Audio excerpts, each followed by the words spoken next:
What Ike Allen and Ande Anderson have created at AVAIYA is what the world needs. Hello, AVAIYA family. I'm Ande Anderson. My partner, Ike Allen, and I are teachers, mentors, and the co-owners of AVAIYA University. AVAIYA is the creator of over 1,000 books, films, courses, teachings, and other supportive resources. Thank you, as always, for joining us. Our fellow teacher, Ken Bechtel, is with us today again to talk about how shame can guide you out of codependency.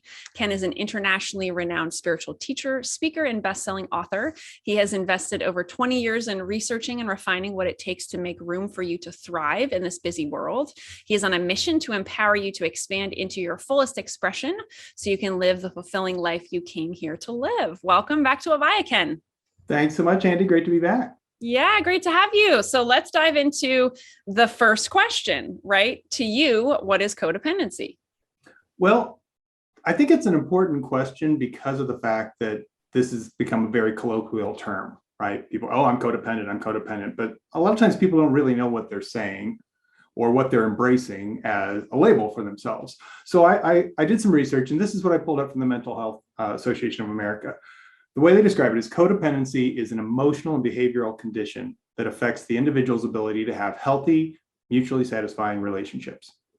It's a learned behavior. People with codependency often form or maintain relationships that are one-sided, emotionally destructive, and/or abusive.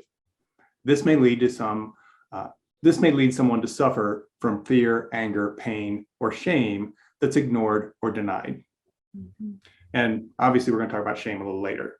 One of the things that I've noticed over the years is, that label of being codependent.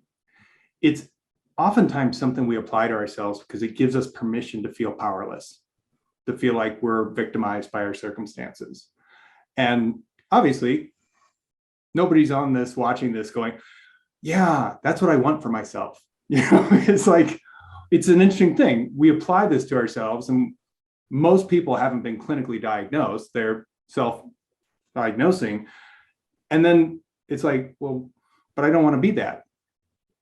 And, sometimes other people said this, oh, you're so codependent. And so we take that on. But the interesting thing is, if you had a choice and somebody said, if you could be anything, what would you want to be? You would never say codependent. So it's definitely one of those places where we give our power away. Mm-hmm. Yeah. Whether it be to somebody else because they decided that's who we are, or we're just operating from that. Because remember, just as the definition said, it's a learned behavior. Right. Yeah. I always like to think of it as like, because I get the I guess, disempowering-ness of labeling ourselves certain times with things, because it can definitely lead to not feeling empowered about ourselves or feeling like we can't change, or this is just how we are, or whatever. Like I often will use like the word tendencies. Like I have some codependent tendencies. Mm-hmm. I have some codependent behaviors that I act on, those kinds of things, to try to disidentify with like, well, this is my label and I'm going to stamp it on my face, and right, this is right who I am. So I'm glad that you mentioned that and kind of the importance around that. So now that we've kind of looked at what the definition is for people, how does someone break out of the pattern of behaviors that make up codependency? Well, and it's interesting because one of the reasons we get kind of stuck there is, honestly, our reptilian brain is working against us in that regard, because your reptilian brain is operating your life basically 85-90% of the time. And it's just simply about survival, about you not dying. I mean, that's basically the bottom line. And one of the ways it gauges something is survivable is you've survived it before. So these behaviors and denying the pain and the anger and all these things, well, you're still breathing, so you can survive it. So let's stay there, because the brain knows you can survive that. So to get out of it, we have to tap into the prefrontal cortex, which only operates about 10 to 15% of the time on its own, unless we actively engage it. Because otherwise, that's the only place where it creates new ideas, new ways to do things. And it embraces change. The reptilian brain hates change. So we've got to be aware that our default is to stay in the pattern we're in. Now, one of the things about breaking the pattern is as we talked about earlier, if something is learned, well, then it can be unlearned. Unfortunately, again, we have kind of a misunderstanding there. A lot of times we think unlearning something means learning it again in a different way. But if you actually look at the word unlearn, it's the equivalent of discard. Just drop it. Stop focusing on it. Because the reality is we can't run away from being codependent. It just doesn't work that way. We have to start moving towards where we want to be. Happy, self-actualized, confident, empowered, self-loving, whatever that is for ourselves. And you can never run far enough or fast enough to get away from the things that you fear. So we've got to move towards the goals, the aspirations. I love this quote from Buckminster Fuller. He says, in order to change an existing paradigm, you don't struggle to try and change the problematic model. You create a new model that makes the old one obsolete.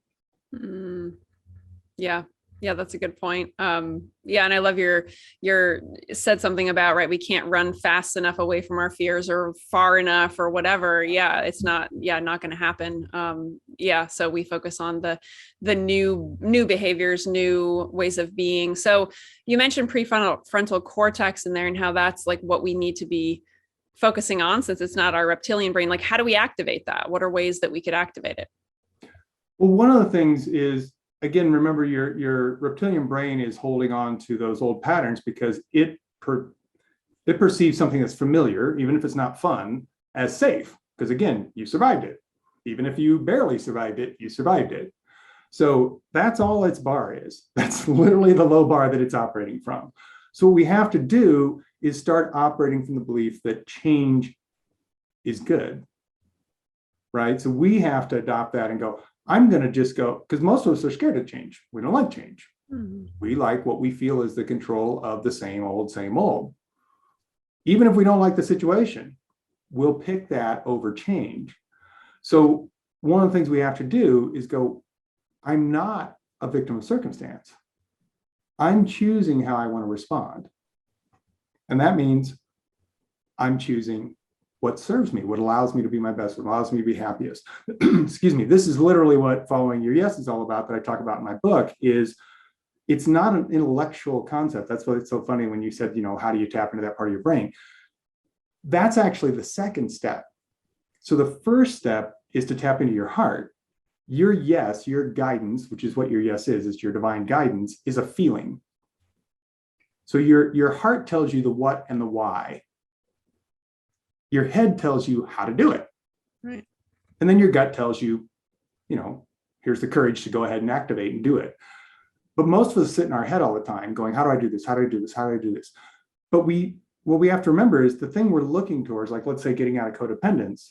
Why do we want to be out of codependence? Because we perceive we will feel better if we're out of that.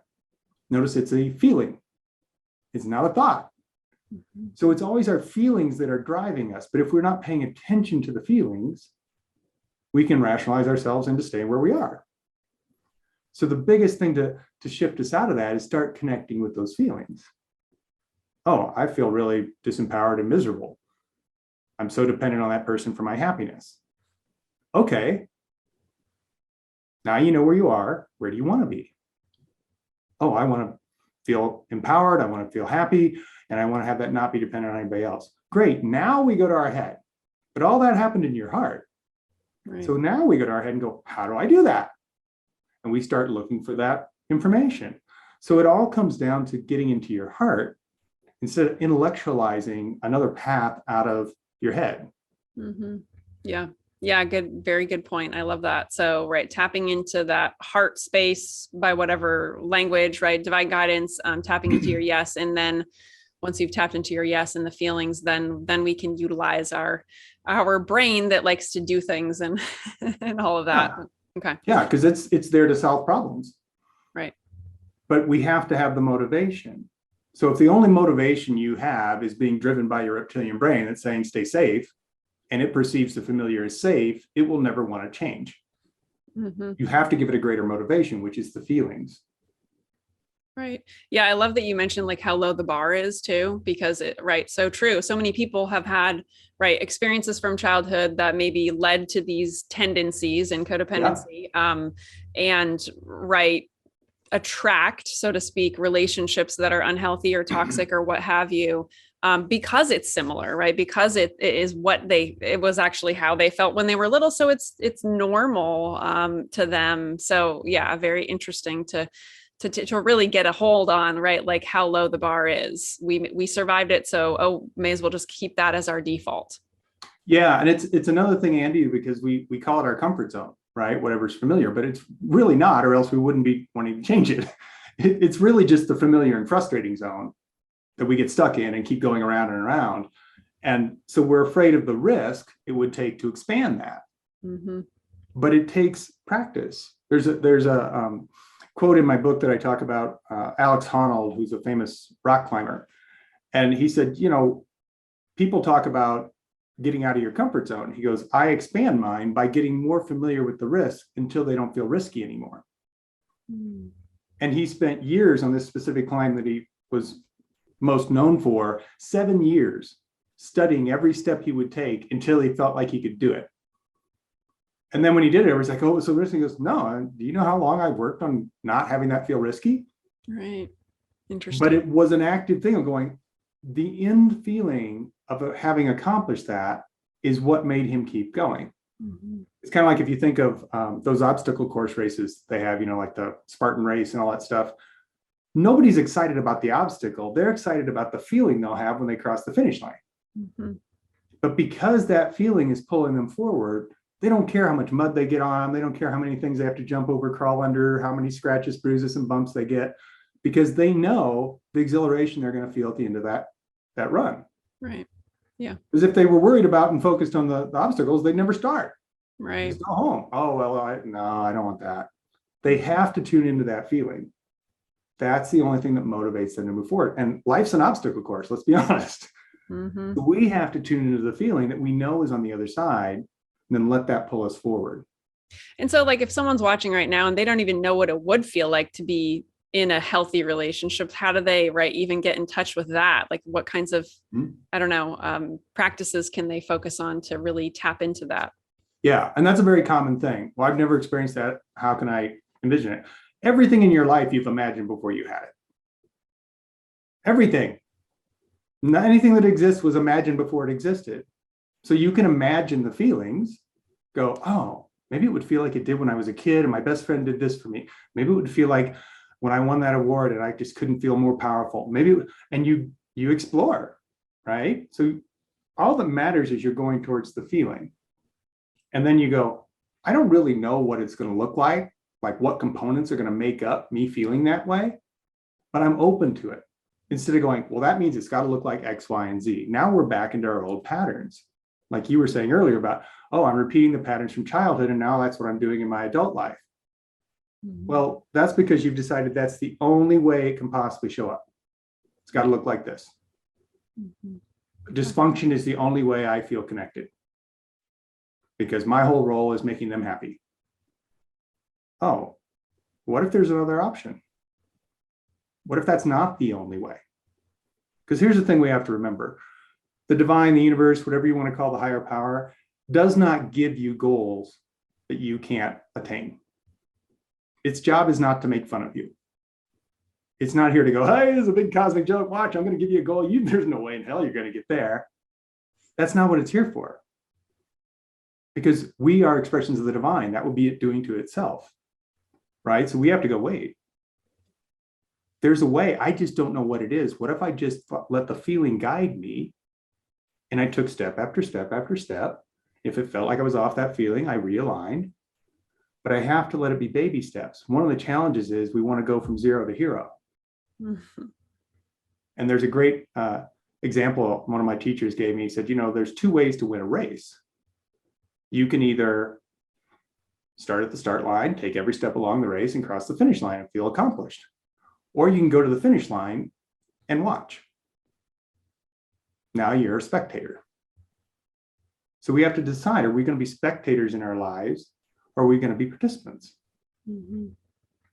And this again is about, it's the polar opposite of codependency, is feeling empowered, making choices for ourselves, not because of how we think somebody else is going to respond, but because of what it means to us. Right. Yeah. Yeah. Well said. I love that. So you've touched on this a little bit in the past few minutes, but what are some things that get in the way, right? What are things that get in the way of someone making the shift from codependency to empowerment? Yeah. It's actually something you said earlier.